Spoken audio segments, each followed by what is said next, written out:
Your text is clear and impactful. Here's a slightly refined version to enhance its readability and flow.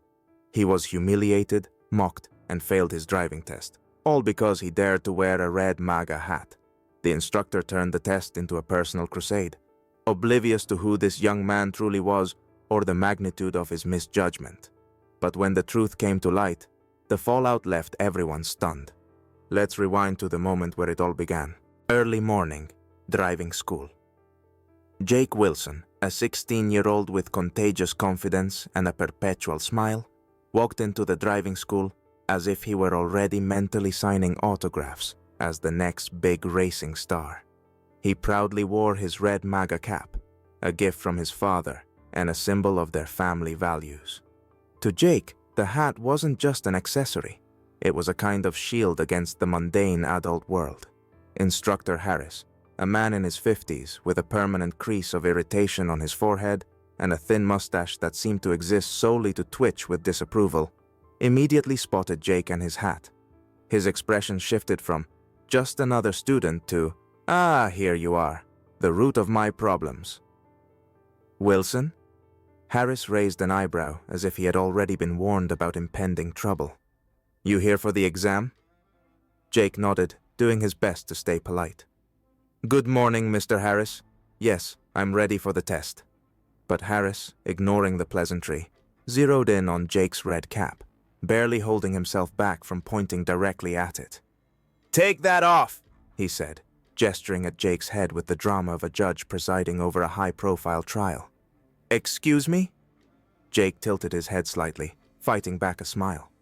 "You're a hat," Harris muttered, almost surprised he had to say it aloud. "It's distracting and offensive." By now, other students had begun to gather, slowing their steps to catch the opening act of what promised to be a free show. "I'm not sure I understand," Jake said, still smiling. "It's just a hat." "Just a hat?" Harris squinted, suddenly resembling a villain from an old action movie. "We have rules here, and one of them is no provocative clothing." "Provocative?" Jake glanced at his cap as if searching for a secret end-of-the-world slogan written on it. "I think that's just your perspective." Harris abruptly changed tactics, crossing his arms over his chest and summoning what he believed was his heavy artillery, a voice full of sarcasm. "You know, Wilson, in life it's best not to stand out unless you can live up to it. Are you sure you're ready to drive with that choice of accessories?" Jake, unfazed, replied with a friendly, innocent smile. "I thought you were here to evaluate my driving, not my fashion sense." The crowd began murmuring. One student muttered under his breath, "This is better than my morning TV shows." "Fine," Harris hissed, leaning into his condescending tone. "If that's how you want it, take full responsibility for your choices. But let me tell you, Wilson, we're going to have a serious talk if you fail." Jake nodded as though Harris had just offered him sage advice. He wasn't angry. If anything, he found the drama amusing. For Jake, the hat was just a hat. For Harris, however, it was already a personal war. Harris spun sharply toward the group of students, who by now had become a full-blown audience. "You all better remember this. My patience is very limited," he snapped, pointing a finger like a general addressing his troops. Someone loudly whispered in response, "And so is his sense of humor." The group chuckled quietly. Jake, struggling to suppress a laugh, simply thought, "This is shaping up to be the most interesting test of my life." Jake settled into the driver's seat of the student car, exhaling to shake off any tension. Beside him sat Harris, armed with a notebook, a red pen, and an expression that suggested he was judging the finals of a world championship, rather than a routine driving test.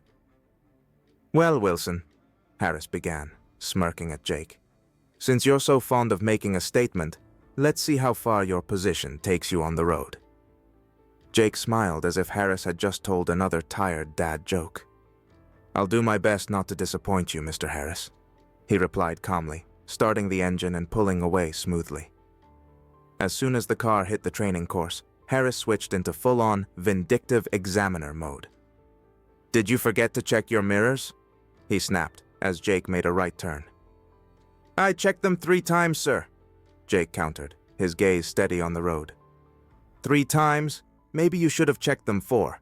There's no room for overconfidence on the road, Wilson. Jake's unflappable demeanor only deepened Harris's scowl. Determined to find something else to nitpick, Harris quickly zeroed in on a new target. Why aren't you dead center in your lane? He barked, pointing at the road ahead.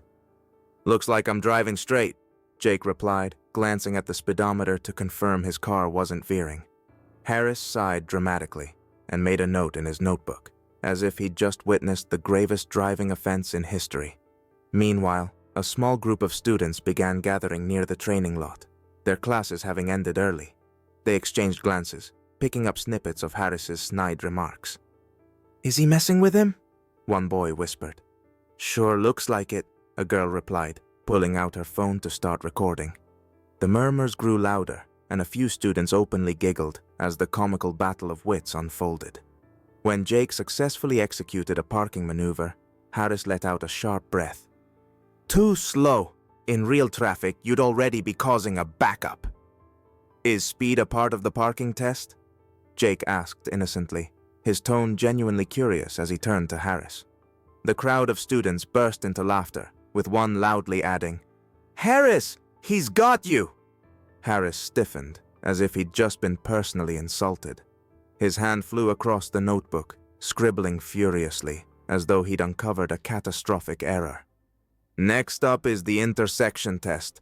Let's see how you handle real traffic, he said, raising his eyebrows like he was betting on Jake to fail. But when Jake completed every task flawlessly, the crowd began to clap softly. Harris stepped out of the car, glaring at Jake as though he'd just stolen his favorite coffee mug. We're not done here, Wilson, Harris muttered, tossing his notebook onto the car hood. Jake quietly adjusted his red cap and turned to his classmates with a grin. I think that was the best lesson I've had so far. In the background, Tommy held up his phone and shouted, Got it all on video. If Harris says you failed, this is going straight to YouTube. Red-faced and seething, Harris stormed into the office, leaving behind a buzz of laughter and approval from the crowd. Harris snapped his notebook shut as if he'd just signed someone's death warrant. His gaze, full of sarcasm and smugness, was fixed on Jake. Well, Wilson, he began, raising an eyebrow and shaking his head with a mocking smirk. Let me be blunt. You failed. Jake, still sitting behind the wheel, didn't so much as twitch. Got it, he replied calmly, unbuckling his seatbelt and stepping out of the car. The group of students who had been chatting animatedly fell silent. Everyone expected Jake to argue, protest, or at least ask what he'd done wrong. But instead, he just adjusted his MAGA cap and walked toward the driving school building. See? Harris announced loudly, addressing the group as if speaking to his fan club. That's what happens when people have too much confidence and too little skill. Standing nearby, his colleague, Instructor Ms. Robbins, snorted. Enough, Harris. You say this every time. Just trying to teach them about the real world, he retorted, his smirk unwavering. But Harris's smug demeanor evaporated in an instant when the door to the driving school office opened, and in walked a tall man in a sharp navy blue suit. His stride was confident, his expression serious, and his voice low and firm. Mr. Harris, he said without raising his voice, though the chill in his tone made Harris's spine tingle. It was Mr. Wilson Sr., Jake's father and the driving school's director. His arrival silenced everyone who had witnessed the scene. Even those loitering near the doors, whispering about the drama, went quiet immediately. Harris initially furrowed his brow, then stiffened, and finally turned pale, as though he'd just been informed of a surprise audit. Mr. Wilson? Harris stammered, trying to maintain a shred of composure. This way, Wilson Sr. said curtly, motioning toward the door to his office. As they walked off, the group of students, now joined by several staff members, began whispering again. Wait, that's his dad? Tommy, who was still filming everything on his phone, asked loudly. Yep, and it looks like Harris is in big trouble, one of the staff members replied, suppressing a grin. Inside Mr. Wilson's office, the silence was broken only by the ticking of the clock on the wall. Harris stood by the desk, clutching his notebook like it was a lifeline. Mr. Harris, Wilson Sr. began, not bothering to sit or invite Harris to do so. I've just been informed about today's exam. Oh, that's a misunderstanding, sir, Harris stammered, shifting nervously from foot to foot. The kid was, well, he was overconfident, and his skills… Enough, Wilson Sr. interrupted, narrowing his eyes. Are you implying that my son's skills are inadequate? Harris froze, realizing he'd gone too far. He opened his mouth, but all that came out was a weak croak. No, of course not. He tried his best, but you decided that your personal biases were more important than an objective evaluation. Wilson Sr. pressed, his voice growing colder. Harris, feeling the ground slip from beneath him, scrambled for an explanation. I was just trying to uphold a standard. And does that standard include humiliating students in front of their peers? Wilson Sr. cut in sharply, his gaze turning icy. Harris, realizing there was no point in further excuses, simply hung his head. Meanwhile, in the parking lot, the video of the exam was already making the rounds among the students. Many were replaying it, laughing at Harris's snide remarks, which now seemed even more ridiculous in light of the unfolding drama. Did you see how pale he got when Wilson walked in?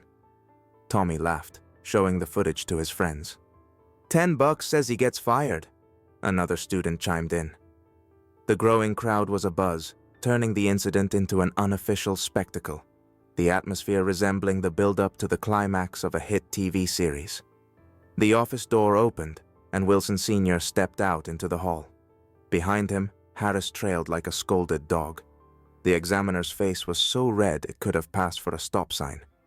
Mr. Harris, Wilson Sr. announced loudly, addressing the gathered crowd, is temporarily suspended from administering exams for violating ethical standards. The group responded with a low hum of approval. Harris tried to say something, but Wilson Sr. cut him off with a cold finality.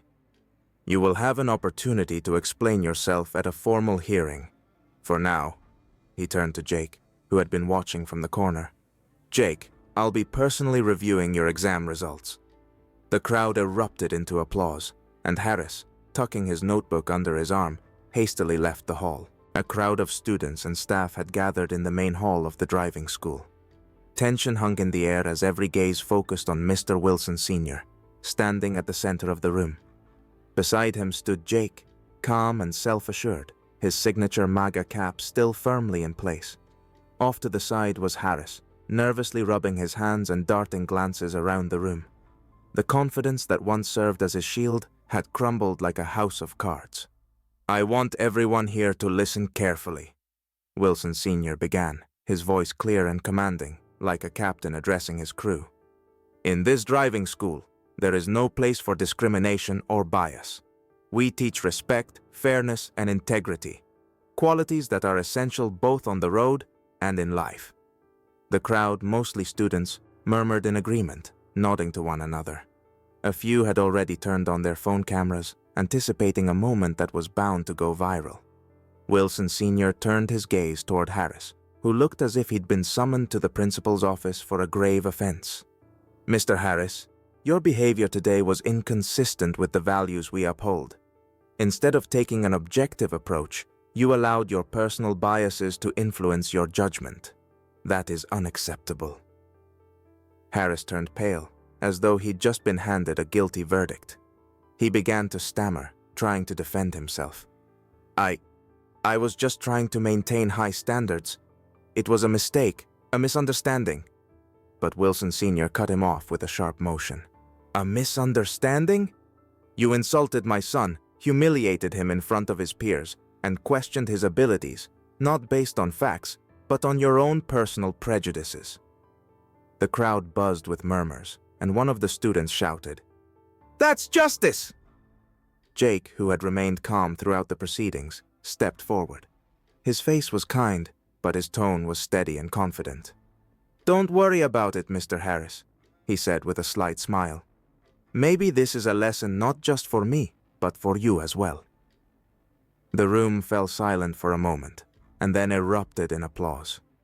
Jake's words felt like both a gesture of forgiveness and a challenge for Harris to reflect on his actions. Meanwhile, videos of the earlier parking lot incident had already started circulating on social media. Students in the hall uploaded fresh footage within minutes. Within an hour, the posts had garnered thousands of likes and comments. "The MAGA-Cap kid versus the dictator instructor. Who wins?"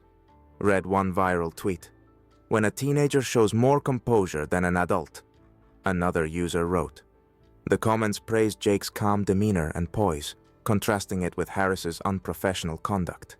The incident quickly became the talk of the town, sparking discussions about maturity, fairness, and leadership. As the meeting concluded, Wilson Sr. made one final announcement. "Mr. Harris is no longer employed at this driving school." The crowd erupted into cheers.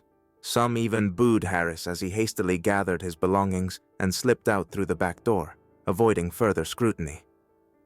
Outside the driving school, Tommy approached Jake. "Dude, have you seen what's happening online? You're a star now," he said, showing Jake his phone screen.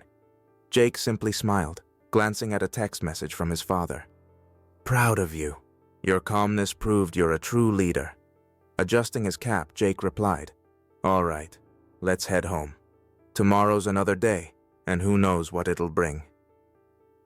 From that day on, Jake became a local legend, a symbol of how tolerance and composure can triumph over prejudice. And Harris?